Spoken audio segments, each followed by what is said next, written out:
नमस्कार बच्चों, इस YouTube चैनल पर राजेश सर आपका स्वागत करते हैं। 12th board exam 2022 agriculture chemistry model paper 4 बच्चों बहुत इंपॉर्टेंट क्वेश्चन है इसमें कृषि रसायन विज्ञान के, जो आपके बोर्ड एग्जाम 2022 में पूछे जा सकते हैं।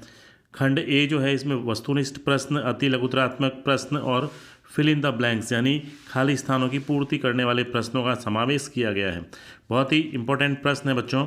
आइए देखते हैं वस्तुनिष्ठ प्रश्नों में पहला जो प्रश्न है, मृदा अवयव में खनिज पदार्थ की मात्रा प्रतिशत में होती है 25%, 45%, 50% या 60%। तो इसका आंसर है बच्चों 45% होती है।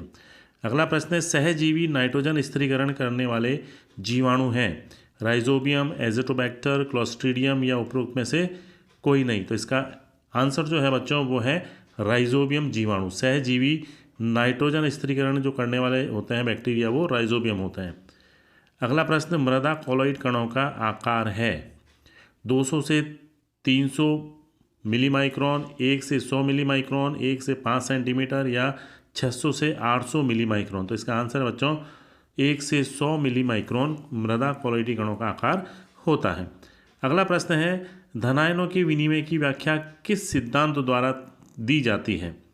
विद्युत गतिकी सिद्धांत, द्विपर्त सिद्धांत, परासरण दाब या अवशोषण सिद्धांत। तो इसका आंसर है विद्युत गतिकी सिद्धांत द्वारा। बच्चों बहुत इंपॉर्टेंट प्रश्न है, तो आप मेरे इस चैनल को फटाफट सब्सक्राइब कर लीजिए ताकि अच्छे से अच्छे जो प्रश्न है इंपॉर्टेंट क्वेश्चंस के मॉडल पेपर आपको आसानी से प्राप्त हो सकें। अगला प्रश्न है, अम्लीय मृदाओं का सुधार होता है पाइराइट से, जिप्सम से, चूने वाले पदार्थ से या फास्फोजिप्सम से। तो इसका आंसर है चूने वाले पदार्थों से। अगला प्रश्न बच्चों, किस पोषक तत्व की अधिकता होने पर सिंचाई करने वाले पौधे गिरने लगते हैं? पोटास, कैल्शियम, नाइट्रोजन या फास्फोरस। इसका आंसर है नाइट्रोजन। अगला प्रश्न, किस नाइट्रोजन धारी उर्वरक में सबसे अधिक नाइट्रोजन पाई जाती है? अमोनियम उर्वरक, नाइट्रेट उर्वरक, एमाइड उर्वरक या यूरिया। तो इसमें है एमाइड उर्वरक इसका आंसर है बच्चों। अच्छा क्वेश्चन है ये भी। केंचुए की प्रजाति जो भूमि की 1 से 3 मीटर की गहराई पर रहते हैं, एपिजिक, डायोजिक, एंडोजिक या एक्सोजिक जिनिक। तो इसका आंसर है बच्चों डायोजिक। अच्छा प्रश्न है ये भी, बहुत इंपॉर्टेंट क्वेश्चन है। दूध में दुग्ध वसा को सुरक्षित रखने में सहायक होता है कैसीन, लेसिथीन, ग्लोबुलिन या एल्बुमिन। तो इसका आंसर है लेसिथीन। अगला प्रश्न जो है बच्चों वो है, रिक्त स्थान की पूर्ति कीजिए, फिल इन द ब्लैंक्स हैं, ये अच्छे क्वेश्चंस हैं। इसमें पहला जो प्रश्न है कि प्रक्रिया में मृदा नाइट्रेट का नाइट्रोजन गैस या नाइट्रस ऑक्साइड में परिवर्तन होता है, तो उस प्रक्रिया का आपको नाम बताना है। तो इसका आंसर है बच्चों विनाइट्रीकरण। यानी विनाइट्रीकरण जो होता है उसके द्वारा क्या होता है, मृदा नाइट्रेट का नाइट्रोजन या नाइट्रस ऑक्साइड में परिवर्तन होता है। तो इसका आंसर है विनाइट्रीकरण। अगला प्रश्न है, इलाइट क्ले खनिज का रासायनिक सूत्र होता है। तो बच्चा इसका जो रासायनिक सूत्र होता है क्ले खनिज का वो होता है KAl4 यानी पोटेशियम एल्यूमिनियम, Si8 सिलिकॉन जो होती है 8 इसके परमाणु होते हैं, ऑक्सीजन 20 और OH जो होता है इसमें 4 होता है, होल का 4। ये पूरा की पूरा क्या है इसका रासायनिक सूत्र है इलाइट खनिज का। ठीक है बच्चों। अगला जो प्रश्न है, पीएच शब्द ने दिया था, यानी कौन से वैज्ञानिक ने पीएच जो है वो शब्द दिया, वो है SPL सोरेनसन। SPL सोरेनसन नामक वैज्ञानिक ने पीएच नामक शब्द दिया था और वो दिया था 1909 में। ठीक है बच्चों, इसका ध्यान रखें। अगला प्रश्न है, दुग्ध के स्कंदन के बाद दुग्ध जल निकालने के पश्चात शेष बचा हुआ भाग कहलाता है, उसे हम क्या कहते हैं? वो जो होता है वो पनीर कहलाता है। उसे हम क्या कहते हैं? पनीर, पनीर कहते हैं उसको। अगला प्रश्न है, अति लघुतरात्मक प्रश्न है, ये भी खंड ए के ही प्रश्न है बच्चों, बहुत ही अच्छे प्रश्न हैं। पहला इसमें प्रश्न है, पेडोलॉजी किसे कहते हैं? आपको इसकी परिभाषा लिखनी है पेडोलॉजी की। ठीक है बच्चों, पेडोलॉजी मतलब विज्ञान की शाखाएं हैं, उसके बारे में आपको बताना है कि मृदा के जन्म, निर्माण तथा वितरण संबंधी जिस विज्ञान की शाखा में अध्ययन किया जाता है उसे ही पेडोलॉजी कहा जाता है। दूसरा है, मृदा उर्वरता का सर्वोत्तम सूचक क्या है? क्या होता है? इसका आंसर है धनायन विनिमय क्षमता। धनायन विनिमय क्षमता जो होती है वही क्या होता है, मृदा उर्वरता का सर्वोत्तम सूचक होता है, जिसको अपन कहते हैं CEC। ठीक है ना। अगला प्रश्न है, विनिमय सोडियम प्रतिशतता ESP का सूत्र लिखो। आपको ESP का सूत्र लिखना है बच्चों। तो ESP का सूत्र क्या होता है कि ESP बराबर क्या होता है, एक्सचेंजेबल सोडियम बटा कैटायन एक्सचेंज कैपेसिटी। यानी विनिमयशील सोडियम जो होता है, विनिमयशील सोडियम, और इसकी बटा में आ जाएगा धनायन विनिमय क्षमता। ठीक है ना, धनायन विनिमय क्षमता CEC जो अपन कहते हैं। तो ये ESP का फॉर्मूला है। अगला प्रश्न है, सहती प्रवाह किसे कहते हैं। प्रश्न नंबर 14 है, सहती प्रवाह यानी क्या होता है, मृदा जल के जड़ों की ओर गति करने के दौरान पौधे कुछ पोषक तत्वों को अवशोषित कर लेते हैं। इस गति को ही अपन क्या कहते हैं, सहती प्रवाह कह देते हैं। अगला प्रश्न है, फास्फोरस स्थिरीकरण किसे कहते हैं। यानी फास्फोरस का आयरन और एल्यूमिनियम के साथ मिलने से जटिल यौगिक बनते हैं जो जल में अघुलनशील होते हैं।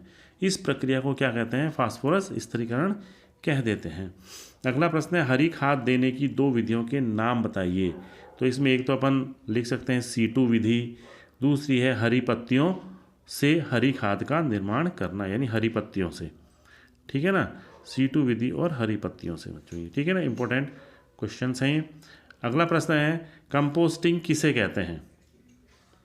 ठीक है, तो क्या होता है कि यह वह जैव रासायनिक प्रक्रिया है बच्चों, कंपोस्टिंग, जिसमें वायवीय और अवायवीय जीवाणु जो होते हैं वो कार्बनिक पदार्थों को विघटित कर बाहरी जो खाद होती है उसको बनाते हैं। ठीक है ना, बारीक खाद बना देते हैं। उस बारीक खाद को जो होता है वो ही कंपोस्टिंग, यानी प्रक्रिया तो क्या कहलाती है, कंपोस्टिंग कहलाती है। लेकिन पूर्ण जो सड़ा हुआ पदार्थ जो होता है वो कार्बनिक पदार्थ कंपोस्ट कहलाता है। ठीक है बच्चों, बहुत ही अच्छा प्रश्न है ये। अगला प्रश्न है, गाय और भैंस के दूध में कितने प्रतिशत वसा होती है। गाय और भैंस के दूध में वसा जो होती है बच्चों, उसकी बात की गई है। इसके बाद जो क्वेश्चन से अगला वो है खंड बी का। खंड बी में प्रश्न है, पेडोटर्बेशन से आप क्या समझते हैं। छोटे छोटे प्रश्न हैं बच्चों, 1.5 नंबर के क्वेश्चन हैं, प्रत्येक प्रश्न 1.5 नंबर का है। अगला प्रश्न है इंपॉर्टेंट, मृदा उत्पादक खनिज पदार्थों का रासायनिक संगठन के आधार पर वर्गीकरण कीजिए। धनायन विनिमय की क्रियाविधि समझाइए और आवश्यक चित्र बनाइए। अगला प्रश्न है, धनायन विनिमय से पौधों के पोषक तत्वों की प्राप्यता किन बातों पर निर्भर करती है, उनको आपको बताना है। अगला प्रश्न है, लवणीय और क्षारीय मृदाओं में कोई 3 अंतर आपको लिखने हैं। लवणीय जल का उपचार किस प्रकार किया जा सकता है, समझाइए। ये छोटे छोटे प्रश्न हैं बच्चों। पाइराइट्स क्या है, नाइट्रोजन के लिए सांकेतिक पौधे कौन से होते हैं, पादपों में क्लोरीन की कमी के लक्षण लिखिए, पौधों में आवश्यक पोषक तत्वों के विशिष्ट कार्य लिखिए। अगला प्रश्न है, मृदा में निरंतर यूरिया उर्वरक के उपयोग से क्या प्रभाव पड़ता है।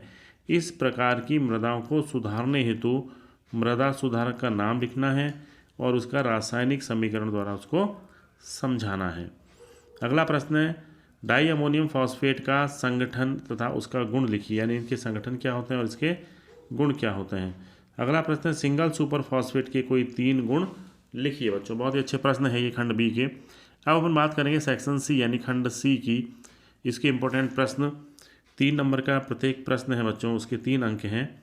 तो इसमें जो क्वेश्चन नंबर 16 है, जीवांश में उपस्थित कार्बोहाइड्रेट के विच्छेदन को समझाइए।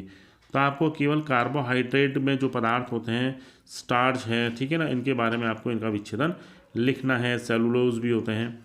अगर आपको इसका उत्तर ढंग से नहीं आता तो इसके अथवा में जो प्रश्न है, ह्यूमस के निर्माण की प्रक्रिया को समझाइए। विस्तार पूर्वक आपको इसको समझाना है कि ह्यूमस किस प्रकार बनता है, किन किन पदों से होकर ये गुजरती है प्रक्रिया। अगला प्रश्न है, कॉलॉइड्स किसे कहते हैं। अकार्बनिक मृदा कॉलॉइड तथा कार्बनिक मृदा कॉलॉइड में कोई 3 अंतर आपको लिखने हैं। अच्छा प्रश्न बच्चों ये भी। इसके अथवा में जो प्रश्न है, मृदा कॉलॉइड्स में विषमांगता को समझाइए तथा समाकृतिक विस्थापन से आप क्या समझते हैं। बहुत बढ़िया प्रश्न। अगला प्रश्न है, मृदा पीएच का पादप रोगों तथा घासों पर प्रभाव को समझाइए। यानी एक तो पादप रोग पर और एक घासों पर, इन दोनों पर प्रभाव बताना है किसका, मृदा पीएच का। अच्छा प्रश्न है ये। इसके अथवा में जो प्रश्न है, उभय प्रतिरोध से आप क्या समझते हैं? जल का आयनिक गुणनफल को समझाइए। आपको इसका सूत्र स्थापित करना और इसके बारे में लिखना है। अब हम बात करेंगे बच्चों खंड डी की, यानी इसमें प्रत्येक प्रश्न जो है वो 4 अंक का है। ठीक है बच्चों, 4 नंबर का प्रश्न है ये। निबंधात्मक प्रश्न इसमें पूछे जाएंगे। 19वां प्रश्न है जैविक खाद तथा उर्वरकों में कोई 4 अंतर लिखिए। 2 नंबर का तो ये हो गया। प्लस नाइट्रोजन स्थिरीकरण करने वाले जैव उर्वरकों को समझाइए।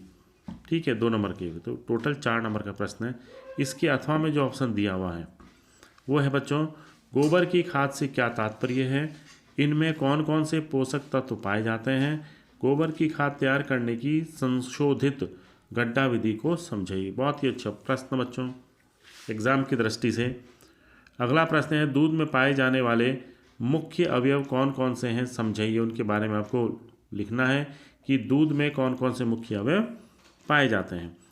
इसके अथवा में जो प्रश्न है बच्चों वो है पनीर किसे कहते हैं? पनीर बनाने की विधि को समझाइए। यानी जितनी भी इसकी विधियां हैं उसके बारे में आपको लिखना है बच्चों। तो ये इंपॉर्टेंट क्वेश्चंस थे model 4 agriculture chemistry class 12 board exam 2022 में पूछे जाने वाले महत्वपूर्ण प्रश्न बच्चों। तो मेरे चैनल को फटाफट सब्सक्राइब कर लीजिए ताकि अब जो मैं एग्रीकल्चर और एग्रीकल्चर बायोलॉजी के मॉडल पेपर भी जब अपलोड करूँगा तो उसका नोटिफिकेशन आपको तुरंत मिल जाएगा और आप अपने एग्ज़ाम की तैयारी कर लेंगे अच्छे से। ठीक है बच्चों, धन्यवाद।